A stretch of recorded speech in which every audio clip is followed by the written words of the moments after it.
그러니까 반드시 어떤 트릭이 와가지고 그 돈을 날리게 하든 어떤 어려움이 와서라도 한 방에 무너지는 일이 온다. 단지 시간 차이가 있을 뿐이에요. 이 사람이 10년에 무너질 수도 있고 심한 경우 3년에 무너질 수도 있고 20년 만에 무너질 수도 있다. 이런 시간 차이만 있을 뿐이지 그 사람은 반드시 어려워진다라는 겁니다. 그리고 이제 아까 제가 이제 그 덕이 있는 임대하시는 분들이 있다고 했죠. 덕이 있는 분들은 어떤 분들이에요? 이 사람이 장사를 참 잘 되기를 바래요. 우리 건물에 와서. 그리고 잘 되면 함께 기뻐하고 춤을 춰줘. 그리고 어려우면 왜 어려울지 막 같이 마음 아파하고 같이 슬퍼하기도 하고 또 장사가 너무너무 안 되는 걸 보니까 내가 임대료 받는 게 미안한 거예요. 그러니까 어떻게 해요? 자청해서 당신이 어려우니 내가 30%는 감해주마. 그러니 열심히 일해서 일어나라고 격려를 해주는 거예요. 내가 100만 원을 받았다면 70만 원만 받을 테니까 얼른 일어나라. 그리고 일어나거든 그때 정상으로 집세를 내라. 내가 당신 어려움을 살펴보니 참으로 이 임대료 받는 게 미안하구나. 이렇게 와서 격려도 해주고 힘을 실어주는 거죠. 그러면 그 임차하는 분들이 어때요? 임대료를 깎고 싶지가 않아. 막 더 주고 싶지. 그리고 설령 깎아준다 해도 그 주인한테 얼마나 고마움을 갖겠어요. 그죠? 그리고 얼마나 그 감사한 은혜를 느끼겠어요. 그럼 그 좋은 기운이 전부 주인한테 가는 겁니다. 그래서 덕을 쌓는 마음, 또 역지사지의 마음, 내가 그 어려운 사람, 임차인들의 마음을 살필 줄 알아야 임대업자가 될 수 있는 자격이 있는 것입니다. 이기적으로 나는 건물 가지고 있고 빌딩 가지고 있고 뭐 아파트 몇 채 가지고 있으니까 그냥 임대료나 많이 받아서 나 잘 먹고 잘 살면 된다? 절대 그런 관념으로 임대업 하시면 안 돼요. 임차인들이 임대료를 주는 건 피와 땀이 서려 있어요. 그리고 그 속에는 좋은 기운도 있을 수 있지만 탁한 기운이 서려 있다. 그래서 그 임대료를 한 달에 100만 원을 받든 1000만 원을 받으면 내가 10%는 공익적으로 써야 되겠구나. 그리고 이 10% 공익적으로 써서 이 공답이 이 임차인한들한테 돌아가게 도와줘야 되겠구나. 그러니까 내가 1000만 원이 들어왔어요. 그럼 100만 원 정도는 정말 공익적으로 내가 잘 써주는 거예요. 하다못해 기도비로 쓰든 하다못해 내가 좋은 일에 적선하는 데 쓰든 이렇게 보람되게 써서 이 10% 공답이 이 임차인한테 돌아가서 장사가 잘 되고 이분들이 참 잘 살았으면 좋겠다. 이런 마음으로 주인된 역할을 해야 됩니다. 그러면 어떤 현상이 오느냐? 하느님이 늘 기운을 주어서 절대 거기 가게 들어온 사람 망하지 않게 만들어요. 망했던 사람도 그 건물에 들어오면 다 일어나. 그러니까 임대료가 깎일 리가 없어. 더 주게 되지. 그래서 그런 덕 있는 마음을 가지면 내 기운이 맑고 덕이 있고 선하기 때문에 좋은 인연들이 온다. 그리고 그 터의 신이 이 주인하고 동기 반응을 일으키면서 터의 기운이 좋아지게 돼요. 터의 기운이. 왜? 주인이 덕이 있고 심성이 좋으니까 이 성주신도, 이 터신도 이 주인하고 닮아간다는 얘기입니다. 기운이 상응하면서 그 터에서 가게 하는 분들 기운을 다 살려주게 돼요. 살펴주게 되고. 근데 주인이 아까 말한 대로 악덕업자이고 아주 독하고 모나고 이렇게 참 고열을 빨아먹는 마음으로 임대업을 하면 보십시오. 그 터의 신도 굉장히 기운이 탁해지는 거예요. 터의 신도. 기운이 탁해지다가 어떤 현상을 일으키냐. 그 가게에서 장사하는 분들이 사업이 안 되거나 아니면 사고가 터지거나 어려운 일이 생겨서 그 가게들이 다 빠지게 만들어요. 그리고 다른 분이 들어와도 얼마 못 가고 또 나가고. 그래서 악덕업자 상가 건물은 이 그 임차인들이 오래 못 버텨요. 계속 교체를 하죠. 3년 만에 교체하고 빠르면 1년 만에도 교체하고 이 바로 교체하면서 문제가 나타납니다. 그리고 이 성주신이 보십시오. 성주신이 주인에 의해서 기운이 탁해지면서 이 가게 그 임차인들도 어려워지지만 이 성주신이 나중에는 이 주인을 치게 됩니다. 즉 주인을 버리게 된다. 왜 주인을 버리느냐? 이 성주신은 사람을 득되게 하고 싶은 신이에요. 사람을 이롭게 하고 싶은 신이라고. 근데 주인이 너무너무 부덕하니까 처음에는 동조 반응을 일으키다가 너무너무 자기 기운하고 안 맞을 때는 쳐내는 겁니다. 그리고 자기도 탁해지는 게 싫으니까 쳐내는 거예요. 그래서 주인으로 하여금 문제를 일으키게 만들어서 건물을 팔게 하거나 부도를 나게 만듭니다. 그래서 건물을 잘못 관리하고 잘못 이렇게 임대업을 해가지고 어려워지는 사람이 많다. 근데 바로 그런 분들이 무려 30%나 됩니다. 혹여라도 우리 도원대학당 가족이나 이 유튜브를 듣는 국민들은 이 30% 안에 들어가면 안 된다는 얘기입니다. 그리고 아까 상식선에서 이제 임대를 한다고 했는데 40%가 이 상식선에서 임대를 하는 것은 큰 문제는 없어요. 왜 그 큰 문제가 없느냐? 항상 우리는 어떤 임대료를 정하거나 보십시오. 임대료를 정하거나 어떤 가치를 정할 때 상식에 맞추어서 노력한다면 그게 하나의 기준이 되고 큰 무리가 없거든. 명동거리 상가 임대료하고 저 이대 입구 상가 임대료, 홍대 입구 상가 임대료가 다르죠. 그리고 저 지방 촌동네에 저 임대료가 다르지 않습니까? 그 환경에 따라 다르잖아요. 그죠?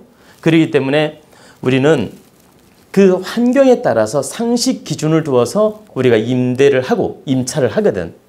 그럼 그 상식선에서 지혜롭게 잘 맞춰서 하는 건 이게 하나의 살아나가는 지혜이며 보통 사람들의 기준이 되기 때문에 이 선에서 노력한다면 큰 무리는 없다. 근데 이 또한 알아두셔야 될 건 내가 크게 덕을 쌓지는 못하는 거예요. 임대인으로서 덕을 쌓는 건 아니다. 역시 탁한 기운을 받을 염려가 있으니까 늘 조심해야 된다. 우리가 상식선에서 임대업을 하더라도 이 탁한 에너지가 나한테 응집될 염려가 있다. 왜 그러냐? 그 임대료를 받을 때는 그 임차인들의 그 피와 땀을 아까 받는다고 말씀드렸죠. 근데 그 임차인들이 에너지가 좋은 분도 있지만 탁한 분도 있지 않습니까? 그럼 탁한 기운이 여기에 묻어오는 거거든. 그렇기 때문에 상식선에서 임대를 하더라도 자칫하면 내가 그 기운에 치일 염려도 있고 눌릴 염려도 있다. 즉 탁한 기운을 내가 받을 염려가 있다. 그렇기 때문에 우리가 상식선에서 임대를 하더라도 늘 조심해야 되며 10%는 내가 늘 이렇게 공익적으로 쓰는 노력을 해야 됩니다. 그렇게 하면 그 탁한 기운이 스스로 소멸이 돼요. 제가 이제 일단은 임대의 사정을 물었기 때문에 임대에 대해서 1차 강의를 했습니다. 근데 여기서 이제 좀 더 깊이 있게 말씀드리고 싶은 것은 저 어떤 상가든 사무실이든 임대를 해서 즉 임차를 해서 그러니까 임차를 해서 이렇게 운영을 하지 않습니까? 운영을 하면 내가 이렇게 그 가게에 들어가서 잘 되는 집도 있고 망한 집에 들어갔는데 잘 되는 사람도 있고 또 잘 되는 집에 들어갔는데 망하는 사람도 있지 않습니까? 그런 현상이 생기는 이유를 보면 여러분들이 꼭 아셔야 될 건 내가 어떤 상가를 얻어서 사업이 흥하고 망하고 하는 그 비율이 내 팔자 기운, 내 운세의 기운이 40% 작용하는 겁니다. 내 팔자의 운, 이게 40% 작용을 하고, 그 다음에 내가 운영하는 마인드가 30% 작용을 하는 거예요. 내가 얼마만큼 지혜롭게 사람을 잘 대하고 아주 사람을 득되게 하면서 지혜롭게 운영하는 마인드, 경영을 잘하는 마인드, 이 마인드가 바로 30% 작용을 합니다. 그리고 30%는 그 터의 기운이 작용을 해요. 풍수적 기운, 그리고 환경의 기운. 그러니까 예를 들어서 장사가 좀 잘 될 수 있는 환경이 있지 않습니까? 이런 환경 플러스 풍수적 기운, 터의 기운이 작용을 한다. 그래서 이 터의 기운이 항상 그대로 있느냐, 어떤 터는 자꾸 갈수록 죽어가는 터가 있고 갈수록 살아가는 터가 있어요. 왜 그러냐? 그 주인이 기운이 탁하고 악업을 많이 짓고, 아까 말씀드렸죠. 주인이 기운이 탁하면 이 성주 기운도 탁해지면서 자꾸 터가 죽어가요. 그리고 주인이 아주 거룩한 마음으로 덕이 있고 훌륭하면 이 터의 기운이 살아나고. 그래서 여러분들이 임차하는 입장이라면 항상 그 주인을 살펴야 돼요. 이 사람이 부족하고 정말 마음이 부족한지, 그리고 정말 인간성이 부족한지, 이런 걸 살펴가면서 임차도 해야 되는 겁니다. 정말 잔인할 정도로 임차하는 사람이 부족하다. 그럼 그 상간을 함부로 들어가는 게 아니에요. 왜 그러냐면 그 터가 죽어갈 염려가 있기 때문에. 근데 그 주인을 딱 만나봤더니 덕이 있고 마음씀도 좋아요. 그럼 이 터의 기운이 살아나고 있다는 뜻이기 때문에 그런 가게는 내가 조건이 맞으면 들어가도 된다. 그리고 들어가면 내가 늘 항상 하는 말이죠. 기운을 소통하라. 이 터신한테도 내 건물처럼, 내 집처럼 사랑하는 마음으로 대해야 돼요. 그래서 들어갈 때 간단하게 고사를 지낼 수도 있고, 신고식 한다 그러죠. 고하란 얘기죠. 이 가게에 들어왔습니다. 정말 감사하게 잘 쓰겠습니다. 그리고 이 성주신께서 받아주어 감사합니다. 그리고 이 주인하고 소통을 잘하면서 잘 살도록 도와주십시오. 그리고 이 주인한테 감사한 마음으로 임차를 하는 거죠. 그러면 그 터의 기운과 주인의 기운이 다 나를 돕게 되며 내가 살아나게 됩니다. 근데 들어갈 때부터 막 주인을 욕하고 이 주인은 더러운 주인이야 나쁜 주인이야 하면서 들어갈 때마다 막 주인을 욕하고 막 싸우면서 들어가. 그럼 망하는 짓이에요. 절대 우리는 그래서는 안 됩니다. 그러면 이건 임차인의 입장이었어요. 지금 임차인의 입장. 그럼 임대인의 입장이 또 있지 않습니까? 여기서 임대인도 그 임차인 잘못 만나면 엄청나게 속 썩고 피를 말려요. 피를 말려. 그래서 임대업 하시는 분이 엄청나게 스트레스 받고 고생 많이 합니다. 나는 잘해주려고 하고 덕을 쓰려고 하는데, 마음을 쓰려고 하는데 이 임차인들이 너무 부족해가지고 속색이거나 막 신물 난다는 말 쓰죠. 막 건물이 정이 떨어져. 하도 속색이니까. 이런 경우가 있는데, 임대하시는 분들 입장에서는 그 임차를 할 때, 임대를 줄 때, 그 임차인이 올 거 아닙니까? 오면은 먼저 덥석 계약을 하는 게 아니에요. 일단 차라도 마시면서 그 사람 성격이나 마인드나 어떤 사업 계획이나 이런 걸 잘 대화를 하면서 들어봐야 돼요, 먼저. 그래가지고 한 30분이고 충분히 그 사람 마인드가 좋은지 나쁜지 들어보는 거죠. 그리고 임대를 하면 어떤 의식을 가지고 쓸 건지.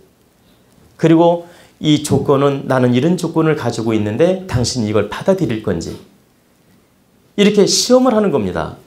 그럼 이분이 겸손하게 받아들이는 사람인지, 아주 막말로 싸가지 없게 받아들이는 사람인지, 아주 교만한지 이걸 딱 체크할 수가 있어요.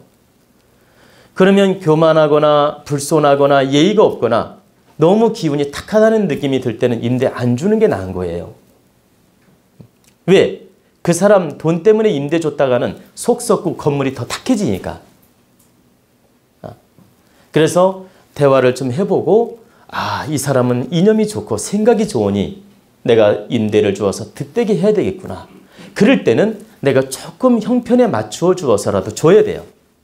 예를 들면 이 사람은 나는 임대료를 300만 원 받고 싶은데 이 사람 형편이 250만 원만 받자고 하는 겁니다. 아니, 저 250만 원만 이렇게 낸다고 하는 겁니다. 나는 300만 원을 꼭 받고 싶어 내놨는데 한 50만 원만 봐달라고 사정을 하는 거예요.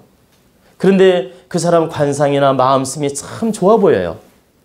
그때는 내가 50만 원 양보하고라도 줘야 돼요. 이걸 다 받고 싶어서 자꾸 그런 좋은 인연을 이렇게 잘라버리게 되면 반드시 사자가 옵니다. 진짜 괴롭힐 사람이 온다. 그래서 임대하시는 분들은 사람 됨됨이가 정말 괜찮은지를 잘 살펴서 정말 이 사람이 성장할 수 있는 희망이 보이고 또 마음 자세가 훌륭하고 정말 겸손하게 노력하는 모습이 보이면 내가 한 발 양보해서라도 임대를 줘야 된다. 그럼 여기서 50만 원 깎아준 게 어떻게 변하느냐? 하느님이 다른 쪽으로 다 채워줘요. 이 손해가 절대 아니야. 자식이 잘 돼서 채워주든 다른 좋은 일이 생겨서 채워주든 주식을 했는데 확 올라서 채워주든 예를 들면 어떤 식으로라도 내가 마음 쓴 걸 하느님은 반드시 채워준다. 근데 덕망덕고 정말 아까 말씀드린 대로 부덕하고 사람이 교만하고 이런데 임대료는 많이 준다 그래. 막 그런 큰 소리 뻥뻥 쳐. 이렇게 해가지고 임대료를 덜컥 주었어요. 그럼 여기에는 반드시 사가 끼게 되며 나를 괴롭히는 사자 역할을 한다. 그리고 이 임대하시는 분들은 내가 갑이고 큰 기운이기 때문에 항상 어려운 분들을 살피는 마음을 가져야 돼요. 내가 늘 돕는다는 마음을 가져야 된다. 이렇게 한 푼이라도 더 내가 받아 먹어야 되겠다 이 욕심보다는 항상 상식선에서 움직이면서 내가 살펴주는 그런 덕 있는 마음을 가져야 된다. 이런 마음으로 노력을 할 때 내가 임대업을 하도 사가 끼지 않고 이 임대료를 받아서 잘 쓸 수 있다. 그리고 이렇게 바르게 노력을 할 때 자식이 나한테 트릭도 쓰지 않으며 남편이 나를 속삭이지도 않으며 또 부인이 나를 속삭이지도 않으며 어떤 식으로든 나를 괴롭히는 일이 없어진다. 근데 이 임대를 잘못하면 아까도 제가 이제 쭉 설명을 해왔는데 임대업을 잘못하면은 말년에 어려워집니다. 또 하나 말씀드리고 싶은 건 기운이 쌓이고 쌓여서 말년에 중풍 걸려서 고생을 하든 노인병원에 가서 고생을 하든 어떤 식으로도 질병으로 고생을 많이 하게 됩니다. 그래서 말년에 죽을 때 아주 어렵게 돌아가십니다. 제가 어렵게 죽는다, 어렵게 돌아가신다 이런 말을 썼는데 정말 아주 고통받다가 정말 한이 맺히게 돌아가십니다. 그래서 여기 계신 분들 혹시 주변에 그런 분들 한번 보십시오. 아주 폭리적으로 이렇게 악덕업자처럼 임대업 하신 분들이 비명에 가는 경우도 있고 명대로 살더라도 다르지 못하게 죽어요. 그 말은 아주 병고에 시달리다가 그 업을 다 치르고 가는 경우가 많다. 그래서 절대적으로 임대업을 할 때는 내가 그것이 기쁘다, 행복하다 이런 마음으로 하면 안 돼요. 하느님이 나한테 이렇게 무거운 짐을 주었구나. 무거운 책임을 주었구나.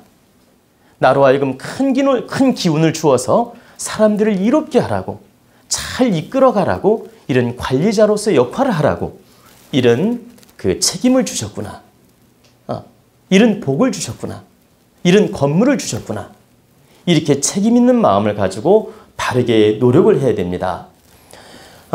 그리고 이제 마지막으로 제가 이제 한 말씀 더 드리고 싶은 것은 이 상가 간에 이렇게 보면은 그 상가가 여기 있고 이렇게 있지 않습니까? 나란히. 그러면 꼭 옆에 상가하고 시비 걸고 싸우는 업자들이 있어요. 그래, 싸우는 집주인들이 있다는 얘기입니다. 별거 아닌 걸로 시비를 걸고 네 땅 내 땅 따지면서 막 옆에 건물을 질투하고 옆에 건물 잘 나가면 막 미워하고 시기하고 이러면서 꼭 이쪽 옆에 건물이 망하기를 바라고 그리고 자기 건물만 잘 되기를 바라고 그리고 사소한 걸로 트집 걸어가지고 싸움질을 하고 이런 그 사람들이 있는데 그거 아주 나쁜 거예요.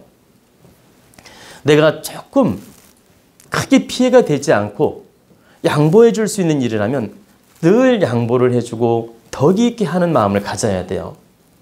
제가 얼마 전에 겪은 일인데 하나만 제가 좀 설명을 해드리면 보십시오. 이 공터가 있어서 이 사람이 여기를 잘 사용을 해요. 근데 이 옆에 건물이 있어요. 건물이 있는데 이 건물이 보통은 건물을 짓게 되면 상대 땅하고 한 70cm나 1m는 떨어지게 짓잖아요. 그럼 여백이 있는 거예요, 여백이. 근데 이 건물 주인이 이 땅은 옆에는 공터다 보니까 이 70cm, 1m를 쓰는 게 아주 눈꼴 쉬운 거야. 이제 기분 나쁘다 이 말이에요. 자기 땅을 쓴다는 생각을 갖는 거지. 이제 왜 그러냐? 나는 이미 건물을 지면서 이 땅하고 조금 간격을 두어서 건물을 올렸을 거 아닙니까? 그죠? 그럼 여기 70cm나 1m 정도 공터가 남았는데 이 사람은 지금 집을 짓지 않았으니까 그 70cm 땅하고 함께 어우러져 쓸 거 아닙니까? 근데 그게 눈꼴 서가지고 그걸 임대료를 달라고 하고 또 그 관리비를 달라고 하니까 그 주인은 나는 그 줄 필요가 없으니까 이게 어차피 간격의 땅이니까 이 사람이 유용하게 쓸 땅도 아니고 그렇기 때문에 이제 임대료를 줄 필요가 없다고 하고 그냥 썼을 거 아닙니까? 그랬더니 이제 자기 영역 표시를 한다고 담을 치는 겁니다. 일부러. 그 70cm 남는 땅을 담을 쳐요. 담을 치면 몇 cm가 남을까요? 아무것도 없죠. 아니 내 집 진 여백이 전혀 없지 않습니까? 담을 치고 나면 이 여백이 없으면은 이 건물한테 좋으냐? 낭떠러지기가 되는 거예요. 여러분들 그거 꼭 아셔야 돼요. 이건 풍수적 의미도 제가 말씀드리는 거예요. 건물을 지으면 담은 얼마, 뭐 70이 됐든 50이 됐든 1m가 됐든 나머지 여백 땅이 있을 때 이 터를 받쳐주는 기운작용을 합니다. 그런데 그 난간에다 다 선을 그어가지고 담을 쳐요. 그리고 여기는 여백이 전혀 없어. 그럼 담을 친 만큼 이쪽 집 땅 아닙니까? 중요한 건 여기는 낭떠러지기가 되는 거예요. 그럼 이 건물주는 반드시 낭떠러지게 떨어지는 일이 생긴다. 이 풍수적으로. 그러면 결과적으로 자기 땅 찾겠다고 담을 쳤지만 결과는 불행해진다. 또 두 번째는 이 건물이 있고 여기다 담을 쳐서 이 공간이 20cm 공간밖에 안 나와요. 담을 치고 나면 그럼 거기 20cm 공간에다 뭘 저장할 수 있습니까? 쓸 수 있어요? 없지요? 아무것도 쓸 수 없어요. 거기는 빗물이 들어가게 되고 먼지가 들어가게 되고 탁한 기운이 거기에 쌓입니다. 그러면 이 건물을 부패시키는 작용을 해요. 제 얘기는 진짜 건물이 썩는다는 얘기가 아니에요. 건물 에너지를 썩게 만드는 기운작용을 한다. 그래서 그 건물은 오히려 흉해지게 되며 오히려 안 좋아진다. 즉 건물이 탁해진다. 그러면 어떤 현상이 생기냐? 그 상가에 들어간 임차인들도 득되지 않고 그 주인은 기운이 탁해지는 건물에 의해서 성주신이 거부 반응을 일으키게 돼요. 그리고 결과적으로는 말아먹고 팔게 되거나 부도가 나거나 다른 트릭이 와서 건강이 나빠지거나 어떤 식으로든 어려움이 온다. 아시겠죠?